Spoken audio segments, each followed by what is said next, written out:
Assalamualaikum warahmatullahi wabarakatuh. Pada kesempatan kali ini, saya Muhammad Fauzi dengan NIM akhir 185. Saya akan menganalisis bab 3 pada penelitian eksperimen. Adapun komponen-komponen yang harus ada pada bab 3 penelitian eksperimen, yang pertama yaitu rancangan penelitian, yang kedua populasi dan sampel, yang ketiga variabel data, yang keempat instrumen penelitian, yang kelima teknik analisis data, yang keenam langkah kegiatan penelitian.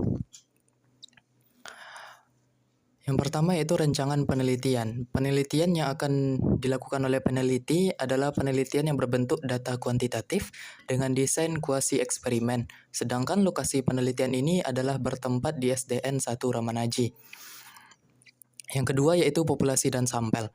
Yang pertama populasi. Dalam hal ini yang menjadi populasi penelitian adalah seluruh siswa kelas 4 SDN 1 Ramanaji. Sebagai sampel yang akan diambil pada penelitian ini adalah dua kelas, yaitu kelas 4A yang berjumlah 24 dan kelas 4B yang berjumlah 25 siswa. Teknik pengambilan sampel yang digunakan dalam penelitian ini adalah purposive sampling, di mana pengambilan sampel dilakukan dengan tujuan tertentu dengan apa yang telah diobservasikan berdasarkan nilai rata-rata yang diperoleh dari guru kelas. Poin ketiga yaitu variabel dan data. Yang pertama variabel. Variabel bebas atau X dalam penelitian ini adalah metode eksperimen, sedangkan variabel terikat atau Y dalam penelitian ini adalah hasil belajar IPA siswa. Yang kedua data. Yang pertama jenis data. Jenis data yang digunakan yaitu data kuantitatif atau hasil belajar dan kualitatif observasi pembelajaran. Yang kedua, sumber data. Sumber data yang dipakai pada skripsi ini yaitu data primer, hasil post-test dan pretest, dan data sekunder yang diperoleh dari informasi profil sekolah SDN 1 Ramanaji. Selanjutnya yaitu yang ketiga, yang keempat instrumen penelitian. Instrumen pada penelitian terdapat pada poin D, teknik pengumpulan data pada skripsi yang berupa tes, observasi, dokumentasi, dan wawancara yang harusnya terletak pada instrumen penelitian. Poin selanjutnya yaitu teknik analisis data. Yang pertama yaitu uji normalitas. Rumus yang digunakan untuk menguji kenormalan data ini dengan menggunakan C kuadrat. Rumusnya telah saya tampilkan di layar. Kriteria pengujian, jika X kuadrat hitung lebih kecil dari X kuadrat tabel, maka HO diterima. Yang kedua, jika X kuadrat hitung lebih besar dari X tabel, maka HO ditolak dan HA diterima. Yang kedua yaitu uji homogenitas. Uji homogenitas dilakukan dengan menggunakan uji Fisher. Menurut Sugiono, rumus uji Fisher adalah sebagai berikut seperti yang ada di layar. Kriteria pengujian, jika F hitung lebih kecil dari F tabel, maka HO diterima. Jika F hitung lebih besar dari F tabel, maka HA diterima. Yang ketiga yaitu uji hipotesis. Menggunakan uji T, hipotesis penelitian ini adalah adanya pengaruh penggunaan model pembelajaran project-based learning terhadap hasil belajar ilmu pengetahuan alam. Rumus uji T yang digunakan seperti di layar. Jika T hitung lebih besar daripada T tabel, maka HO ditolak dan HA diterima. Jika T hitung lebih kecil daripada T tabel, maka HO diterima dan HA ditolak. Selanjutnya uji N-gain. N-gain bertujuan untuk mengetahui efektivitas penggunaan suatu metode. Uji ini dilakukan dengan cara menghitung selisih antara nilai pretest dan posttest. Rumus uji N-gain yang digunakan adalah seperti tertera di gambar.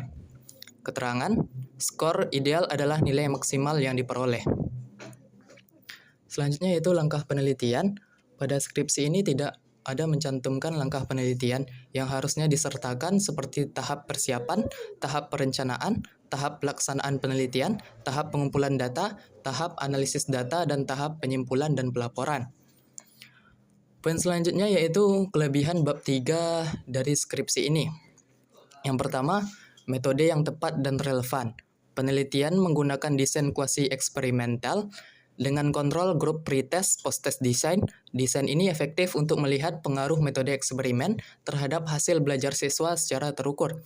Yang kedua, kelebihannya, teknik pengumpulan data yang beragam. Penelitian menggunakan tes, observasi, wawancara, dan dokumentasi. Yang ketiga, instrumen penelitian yang terstruktur. Peneliti merancang instrumen penelitian dengan jelas, mencakup indikator kompetensi dasar yang relevan dengan tujuan penelitian. Kelebihan yang keempat, analisis data mendalam. Penelitian melibatkan uji normalitas, homogenitas, dan uji hipotesis menggunakan perangkat SPSS, memastikan keakuratan hasil analisis. Yang kelima, topik kontributif. Penelitian ini memberikan solusi praktis untuk meningkatkan hasil belajar melalui metode eksperimen. Poin selanjutnya yaitu kekurangan bab 3 dari skripsi ini. Yang pertama, keterbatasan generalisasi. Penelitian hanya dilakukan di SDN 1 Ramanaji dengan sampel kelas 4A dan B. Hal ini membuat hasil penelitian kurang dapat digeneralisasikan ke konteks pendidikan yang lebih luas. Yang kedua, kendala sarana dan prasarana. Metode eksperimen membutuhkan alat dan bahan yang seringkali tidak tersedia secara memadai. Yang ketiga, waktu penelitian yang terbatas. Penelitian dilakukan dalam waktu yang relatif singkat, sehingga dampak jangka panjang dari metode eksperimen terhadap hasil belajar siswa belum dapat dievaluasi.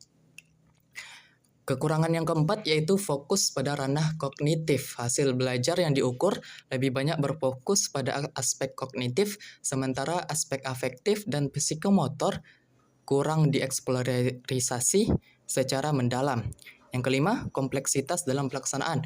Pelaksanaan metode eksperimen membutuhkan keterampilan khusus dari guru yang mungkin menjadi tantangan bagi pendidik dengan latar belakang keterbatasan teknis. Poin selanjutnya itu saran bab 3 untuk skripsi ini. Yang pertama, kebutuhan sarana dan prasarana. Sebaiknya dijelaskan lebih rinci bagaimana kebutuhan sarana dan prasarana untuk metode eksperimen ini dapat dipenuhi, terutama pada sekolah dengan keterbatasan fasilitas. Peneliti bisa memberikan alternatif penggunaan bahan sederhana atau simulasi lainnya. Yang kedua, uji instrumen. Sebaiknya dijelaskan apakah instrumen tes, pretest, dan potes telah melalui uji coba validitas dan reliabilitas sebelum digunakan. Jika sudah, peneliti dapat menampilkan hasilnya untuk memperkuat keabsahan penelitian. Saran yang ketiga, peningkatan kejelasan prosedur penelitian. Langkah-langkah dalam pemberian perlakuan sebaiknya dijelaskan lebih detail, terutama bagaimana pelaksanaan metode eksperimen dilakukan di kelas. Hal ini akan memudahkan replikasi penelitian oleh peneliti lainnya. Demikian yang bisa saya sampaikan untuk analisis skripsi bab 3 metode eksperimen. Terima kasih, semoga bermanfaat.